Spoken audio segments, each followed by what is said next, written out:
Je crois que c'est une belle confirmation d'une politique qui a été menée pendant 5 ans. Je crois que quand on a des votes de ce type-là, les candidats sortants sont autour de 60%.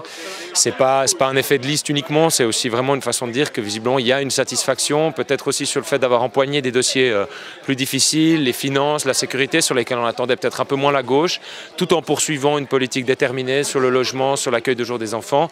Voilà, j'y vois un vote d'adhésion. Et puis évidemment pour le Parti socialiste, c'est une grosse responsabilité pour la législature à venir. Le message, c'est ça. Vous avez été bon peut-être, ou en tout cas vous nous avez satisfait, et puis il faudra être encore meilleur la prochaine. Donc une assez grosse responsabilité sur nos épaules aujourd'hui. On est dimanche à 18 h, on vient d'avoir les premières projections pour le conseil communal. Le PS, là encore, gagne des sièges, on parle de 4 nouveaux sièges. C'est évidemment une grande joie. On avait une équipe de 82 candidats. C'est vraiment un effort collectif, je crois, qui a été récompensé aussi. Énormément de présence de rue qu'on a préparé très en amont. On était déjà en campagne en 2015, en 2014. On est content de voir que ça paye.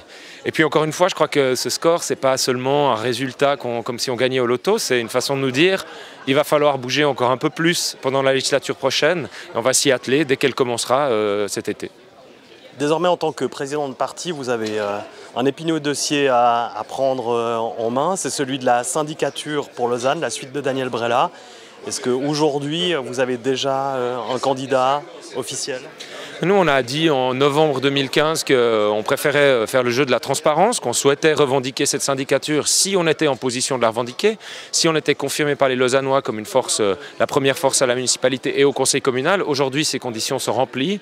On a nos 3 candidats qui font un tir groupé avec quelques dizaines de voix qui les séparent.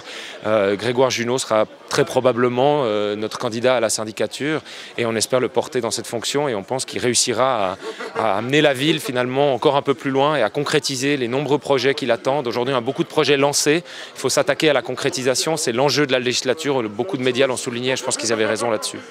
Pourtant, la grande gagnante, celle qui sort en tête de ce premier tour, c'est Florence Germont.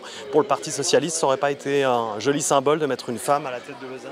Alors moi, j'aimerais déjà dire aujourd'hui ma fierté d'avoir une ville qui, le même jour, rejette l'initiative de l'UDC à 75%, place une femme à la tête de l'élection à la municipalité, et puis en même temps confirme la gauche dans sa position au conseil communal et à la municipalité.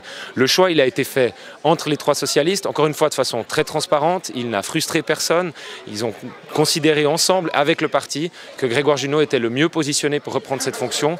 Donc encore une fois, je ne crois pas que c'est des écarts de voix de quelques dizaines qui vont nous faire changer d'avis. Et je pense là aussi que les électeurs, en ne sanctionnant personne parmi nos candidats, ont aussi pris acte du fait qu'on avait annoncé ce choix à l'avance et qu'on avait fait justement plutôt le jeu de la transparence que celui d'une espèce de primaire ouverte qui peut se pratiquer ailleurs dans d'autres traditions politiques.